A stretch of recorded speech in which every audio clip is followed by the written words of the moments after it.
बड़ी बहू वर्षा हर काम में बहुत तेज थी। वहीं छोटी बहू हर्षा हर काम आराम से करती। वर्षा को अपनी तेजी पर बहुत घमंड था। वो बात बात पर हर्षा को ताना मारा करती। एक दिन वर्षा किचन में खाना बना रही होती है और हर्षा से कहती है, देवरानी जी, इतना धीमे धीमे खाना बनाओगी तो लोग भूख से मर जाएंगे। पिछले जन्म में कछुआ थी क्या? मेरा तो पता नहीं, आप बहुत तेज हो।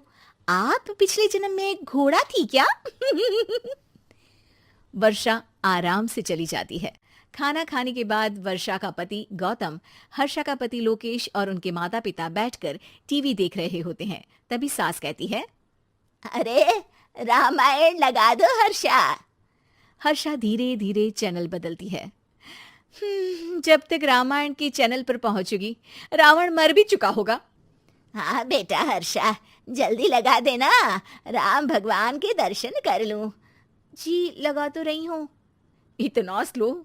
सासू माँ, इतने में तो अयोध्या जाके राम भगवान के दर्शन कराएंगी। सब वर्षा की बात पर हंसने लगते हैं। वर्षा हर्षा के हाथ से रिमोट लेकर रामायण लगा देती है। हर्षा बुरा नहीं मानती और वो भी हंसते हुए वहां से चली जाती है। एक दिन हर्षा खाना खा रही होती है। तभी वर्षा वहां आके कहती है, अरे कितना धीमे धीमे खा रही हो। इतने में तो शादी में 100 लोग खाना खा लेते। आधे घंटे से खाना खा रही हो तुम। अरे खाने को चबा चबा कर खाना चाहिए। हाँ हाँ, आप तो चबा के भी खाती हो और दबा के भी। अरे आपको मेरे धीरे खाने से दिक्कत है या ज्यादा खाने से? अरे आप धीमे खाओ या ज्यादा खाओ मुझे क्या, बस मैं ये कहने आई थी कि सुबह कुछ मेहमान आ रहे हैं, जल्दी उठ के खाना बना लेना, देर मत करना। साथ में बनाते हैं ना। तुम्हारे साथ बनाऊंगी तो स्पीड को 5वें गियर से पहले गियर पर ले आना पड़ेगा। अरे भाई, तुम्हारे साथ रहकर तो मेरी तेज रफ्तार पर भी असर पड़ेगा और मैं भी तुम्हारी तरह हौले हौले काम करने लगूंगी सब। ठीक है, मैं पराठे बना लूंगी और सब्जी बना लूंगी। आप चपाती बना लेना और दाल बना लेना। हाँ हाँ ठीक है, पर अलग अलग ही बनाएंगे। अगले दिन हर्षा जल्दी उठ के काम करने लगती है और वर्षा सुबह उठ के ये सोच के वापस सो जाती है कि काम तो वो तेज कर ही लेती है। अगर थोड़ी देर सो भी जाएगी तो भी हर्षा से पहले तो काम निपटा ही लेगी।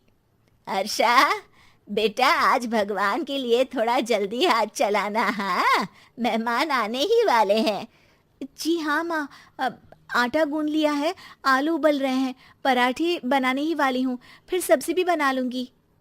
इतने में ही वर्षा वहां आ जाती है। माँ जी, मेरा तो आप टेंशन ही मत लो, अभी उठी हूँ, लेकिन देखना खाना फटाफट राजधानी एक्सप्रेस की स्पीड से बना दूंगी। इतने में ही मेहमान आ जाते हैं। आइए आइए आइए, खाना बन ही रहा है, चाय बनवा लेती हूँ पहले आपके लिए। सास किचन में आती है। वर्षा, वो लोग आ गए, चाय बना दे जल्दी से। हर्षा को नहीं बोल रही क्योंकि वो तो सुबह की चाय देने में शाम कर देगी। चाय बन भी चुकी है माँ जी। वर्षा तेज ही नहीं, सबसे तेज है। आप चलिए, मैं चाय लेकर आती हूँ। वर्षा मेहमानों के सामने चाय लेकर जाती है।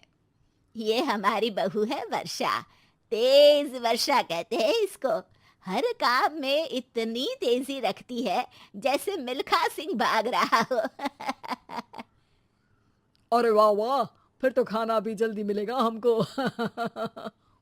हाँ हाँ, आप चाय नाश्ता खत्म कर लेंगे, उसके पहले ही वर्षा जल्दी से स्वादिष्ट खाना भी लेकर आ जाएगी। वादा तो कर लिया जल्दी खाना देने का। आपकी चपाती भी नहीं बनी और दाल भी नहीं उबली। फिर भी तुमसे पहले काम खत्म हो जाएगा मेरा। तुम्हारी तरह नहीं हूं, घड़ी की सबसे पतली सुई की जैसी धीमे धीमे धीमे काम करती हो तुम। बस वर्षा अपने तेज हाथों से दाल कुकर में चढ़ाती है और आटा निकाल के गूंथने लगती है। थोड़ी देर में कुकर की तेज सीटी बजती है और वर्षा का हाथ डोल जाता है। आटे में पानी ज्यादा पड़ जाता है। अरे रे, आटा तो ज्यादा गीला हो गया। वर्षा जब रोटी बेलने लगी तो एक भी रोटी गोल नहीं बन रही थी। कोई रोटी श्रीलंका के नक्शे जैसी थी तो कोई रोटी ऑस्ट्रेलिया के नक्शे जैसी बनती। वर्षा चिढ़ जाती है। कुकर फिर से जोर से सीटी मारता है। सास बाहर से आवाज देती है, वर्षा बेटा, आज स्पीड थोड़ी कम लग रही है, टाइम और लगने वाला हो तो बता दो बेटा। वर्षा को ये बात सुनकर बहुत बुरा लगता है। वो सोचना भी नहीं चाहती थी कि कभी उसकी तेजी पर कोई सवाल उठेगा। वहीं हर्षा धीमे धीमे अपना काम करती रहती है। वर्षा दाल बनाते वक्त भी इतनी घबरा जाती है कि जल्दबाजी में दाल में नमक ज्यादा गिर जाता है। वर्षा का खाना फिर भी हर्षा से जल्दी तो बन जाता है और जब खाना मेहमानों के सामने लगता है तो सब हर्षा के खाने की तारीफ करते हैं। अरे पराठे तो कमाल की बनी है और सब्जी भी। बस दाल में नमक थोड़ा इधर उधर हो गया है। वर्षा को बहुत शर्म आती है और वो नीचे सर करके खड़ी रहती है। तभी हर्षा कहती है, वो ना मैं थोड़ी जल्दबाजी कर गई और नमक ज्यादा हो गया, पर पराठे तो वर्षा भाभी ने ही बनाए हैं, इसीलिए तो अच्छे बने हैं।